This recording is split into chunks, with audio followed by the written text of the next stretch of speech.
Everyone. तो आज के इस वीडियो में हम लोग पढ़ेंगे फर्स्ट राउंड टेबल कॉन्फ्रेंस के बारे में, माने कि प्रथम गोलमेज सम्मेलन के बारे में। देखो, जितना भी इंपॉर्टेंट पॉइंट्स हैं मैंने इसको लिख लिया पहले से। लिख क्यों लिया है? कभी कभी ऐसा होता है कि जितना हम पढ़ते हैं उसको बताने में भूल जाते हैं, आधा कुछ छूट ही जाता है और लिखते समय आधा कुछ गलत हो जाता है, इसीलिए लिख लेते हैं तो कंफर्ट में रहता है। देखो, फर्स्ट राउंड जो टेबल कॉन्फ्रेंस है इसको फर्स्ट क्यों बोला गया? क्योंकि 3 राउंड टेबल कॉन्फ्रेंस हुए हैं, 3 बार गोलमेज सम्मेलन हुआ है, इसलिए इसको फर्स्ट सेकंड थर्ड करके डिवाइड किया गया है। तो आज हम क्या पढ़ेंगे? फर्स्ट राउंड टेबल कॉन्फ्रेंस के बारे में पढ़ेंगे। कब हुआ, क्यों हुआ, कहाँ पे हुआ, किसने करवाया, क्या रीजन थे, जितनी भी चीजें हैं उसको आज यहाँ पे पढ़ेंगे। तो देखिए, जो फर्स्ट राउंड टेबल कॉन्फ्रेंस था वो स्टार्ट कब हुआ है? वो स्टार्ट हुआ है 12 नवंबर 1930 को। कब स्टार्ट हुआ है? 12 नवंबर 1930 को। और ये खत्म कब हुआ है? 19 जनवरी 1931 को। स्टार्ट हुआ है 12 नवंबर 1930 को, खत्म हुआ है 19 जनवरी 1931 को, 19 जनवरी 1931 को। आप हिसाब लगा लो कि 1 महीना तक तो चला ही। ये राउंड टेबल कॉन्फ्रेंस जो था 1 महीने तक चला है ना। अभी स्टार्ट क्यों हुआ? जो साइमन कमीशन है, साइमन कमीशन जिसको इंडियंस ने क्या बोला था? स्वायत्त कमीशन। क्या बोला था? स्वायत्त कमीशन बोला था। तो साइमन कमीशन के बाद जो क्या दिया गया था? चैलेंज दिया गया था कि आप लोग अपना एक कॉन्स्टिट्यूशन बना के प्रेजेंट करिए।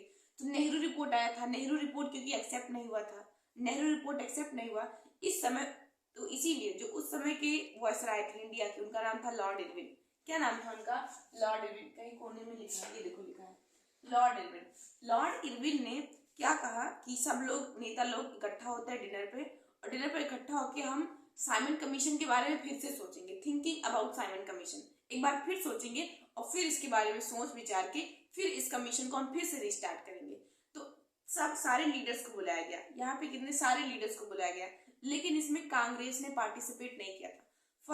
फर्स्ट राउंड टेबल कॉन्फ्रेंस में कांग्रेस के किसी भी लीडर ने पार्टिसिपेट नहीं किया था। तो आगे देखो, स्टार्ट हुआ 12 नवंबर 1930 को और खत्म हुआ 19 जनवरी 1931 को। हुआ कहाँ पे? प्लेस कौन सा था? प्लेस का नाम था सेंट जेम्स पैलेस। प्लेस का क्या नाम था? Saint James Palace. ये एक बिल्डिंग है जो लंदन में है, एक बिल्डिंग सेंट जेम्स पैलेस जो लंदन में है। इसी जगह पे ये कॉन्फ्रेंस हुआ था, सेंट जेम्स पैलेस लंदन में। किस लिए हुआ था? मैंने भी आपको स्टार्टिंग बता दिया, thinking about Simon commission. Thinking about Simon commission.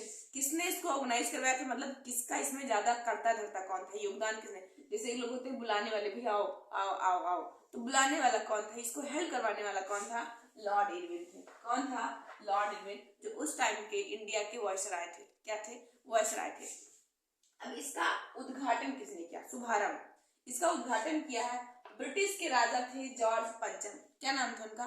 George पंचम ने फर्स्ट राउंड टेबल का फीता काट के उद्घाटन किया कि अब ये राउंड टेबल स्टार्ट होता है। पंचम इनके लास्ट में क्यों लगता है? क्योंकि ब्रिटिश में जनरेशन वाइज चलता है, जनरेशन वाइज राजा रानी होते हैं ना। तो जॉर्ज ये पंचम क्या थे? किंग थे। क्या थे? 5वें नंबर के किंग थे, 5वां जनरेशन था, इसीलिए जॉर्ज पंचम बोला गया। तो किसने फर्स्ट राउंड टेबल कॉन्फ्रेंस का उद्घाटन किया, शुभारंभ किसने किया? ब्रिटिश किंग जॉर्ज पंचम ने। इसकी अध्यक्षता कौन कर रहा था? लीडरशिप किसके हाथ में थी? फर्स्ट गोलमेज राउंड टेबल कॉन्फ्रेंस था, इसका अध्यक्षता कौन है? लीडरशिप कौन था? तो लीडरशिप इसके कर रहे थे रैमजे मैकडोनाल्ड। कौन था लीडरशिप में? Ramsay McDonald. लीडर्स तो बहुत थे, लेकिन अध्यक्ष कौन था? मेन हेड लीडर कौन था? Ramsay MacDonald. सम्मेलन जो हुआ, जो भी इसमें कॉन्फ्रेंस हुआ, उस कॉन्फ्रेंस में 89 पार्टिसिपेटर ने पार्टिसिपेट किया। कितने पार्टिसिपेटर ने? 89 पार्टिसिपेटर ने पार्टिसिपेट किया। तो जो कि आप लोग देख रहे हो कि जनसंख्या बहुत ज्यादा 89 है, एक मिला के, मतलब एक कम नहीं तो 90, एक कम नहीं तो 90 तो होगा।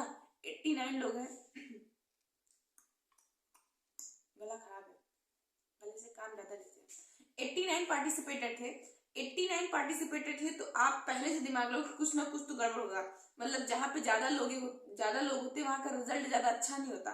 कम लोगों में बात ज्यादा अच्छी बनती है, लेकिन जहाँ पे ज्यादा लोग हो जाते हैं वहां पे ना तो किसी की बात मैच करती एक दूसरे से, और जब एक दूसरे का बात मैच नहीं करती तो फिर गड़बड़ हो जाता। जैसे कि नेहरू रिपोर्ट में हुआ था।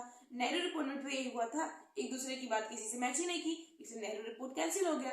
तो फिर कितने पार्टिसिपेटर थे? 89 पार्टिसिपेटर थे, जिसमें से 57 लोग ब्रिटिश भारत के थे। अब इस लाइन का थोड़ा सा अर्थ समझना चाहिए। ब्रिटिश भारत के लोग मतलब वो किसी न किसी तरीके से ब्रिटिश से थोड़ा सा कनेक्ट है। जैसे मान लो कि उस समय ब्रिटिश का काउंसिल मेंबर, क्योंकि ब्रिटिश का ही राज चलता था इंडिया में, तो काउंसिल मेंबर्स में कोई ना कोई था, और कोई ना कोई मान लो कोई काम कर रहा था, कोई सर्विस कर रहा था ब्रिटिश में। तो 57 लोग जो थे वो ब्रिटिश भारत के थे। कितने लोग? 57 लोग, 57 लोग थे। उसमें जो मेन लीडर्स थे उनका नाम था तेज बहादुर सप्रू, जो क्या थे? एक लिबरल लीडर थे। लिबरल मतलब उदारवादी, लिबरल लीडर थे। मोहम्मद अली जिन्ना, ये मुस्लिम लीग के लीडर थे।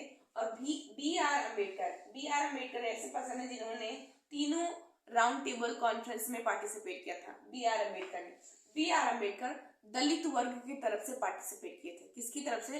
दलित वर्ग। इनका कहना था कि जो नीची कास्ट के लोग हैं उनको भी हर फील्ड में इक्वल पार्टिसिपेशन मिलना चाहिए, चाहे फिर वो वोट देने का राइट हो, चाहे वो किसी काम का राइट हो, सब में सबको राइट क्या होना चाहिए? बराबर होना चाहिए। तो दलित की तरफ से कौन गया था फर्स्ट राउंड टेबल कॉन्फ्रेंस में? बी आर अम्बेडकर जी गए थे।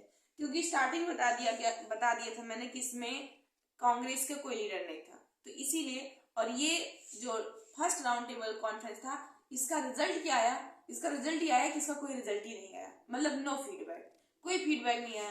क्यों कोई फीडबैक नहीं आया? क्योंकि इसमें पर्सन्स बहुत ज्यादा थे, इतने ज्यादा लोग हो गए थे कि किसी की बातें किसी से मैच नहीं की, और किसी की बातें किसी से मैच ना होने के कारण इस फर्स्ट राउंड टेबल कॉन्फ्रेंस का कोई भी फीडबैक नहीं आया, कोई रिजल्ट नहीं आया, कोई भी फीडबैक नहीं आया।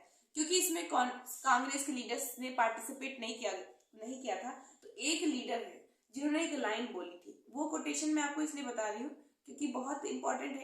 अभी रिसेंट में मैं एक इंटरव्यू देख रही थी, दृष्टि का था शायद, इंटरव्यू देख रही थी। उस इंटरव्यू में यही कोटेशन पूछ लिया। अब पूछा, बताओ ये कब कहा गया और किसके लिए कहा गया और किसने कहा? 3 चीज कि ये जो लाइन है इसको किसने कहा, क्यों कहा और कब कहा। और लाइन क्या थी कि कांग्रेस के बिना भारतीय मामलों से संबंधित कोई भी सम्मेलन वैसे ही था जैसे कि राम के बगैर रामलीला। कांग्रेस के बिना भारत से संबंधित कोई भी विषय पे सम्मेलन वैसे ही था जैसे राम के बगैर रामलीला। इसको बोले थे प्रोफेसर बिपिन चंद्र ने। किसने बोला था? प्रोफेसर बिपिन चंद्र ने प्रथम गोलमेज सम्मेलन फर्स्ट राउंड टेबल कॉन्फ्रेंस में बोला था। किसके लिए? कांग्रेस के साइड बोला था कि कांग्रेस के बिना चाहे जो भी सम्मेलन हो वो बिना राम के कैसी होती है, जैसे राम के बिना रामलीला। राम के बिना रामलीला, राम और रामलीला से मेरा बहुत ही फेवरेट एक जोक है, छोटा सा है, जिसको मैं बहुत छोटे पे सुनी थी। मैं आपको बताती हूँ कैसा था। जैसे पहले क्या होता था, अब नहीं होता है, पहले क्या होता था, जो भी मेला लगता था गांव में या कोई भी फंक्शन हो, रामलीला वगैरह होता था, उसमें जो भी कैरेक्टर्स होते थे सारे कैरेक्टर्स बॉयज प्ले करते थे, मतलब सीता माता भी बॉयज ही बनती थी। तो एक बार क्या हुआ, रामलीला में सीता जी खो गई थी और राम जी ढूंढ रहे थे, हाय मैं सीते तुम कहाँ हो, सीते तुम कहाँ हो, हाय मेरी सीते तुम कहाँ हो। तो फिर उतने में सामने से एक लड़का खड़ा होकर बोला कि राम जी आपकी सीता मंच के पीछे बैठ के बीड़ी पी रही है। सब लोग हंस लिए। ओके, तो आई थिंक आपको ये वीडियो समझ में आया होगा, ये टॉपिक्स आपको समझ में आए होंगे। जितने भी पॉइंट्स मैंने कवर करने की कोशिश की, जो छूट गया होगा वो आप अपने आप पास से पढ़िएगा। Self study is the best study. अगर समझ में आया है तो फ्रेंड्स के पास शेयर कीजिए, आपको समझ में आ गया शायद उनको भी समझ में आ जाए। Okay, thank you and see you in next video. Keep supporting and never stop learning. Bye, take care.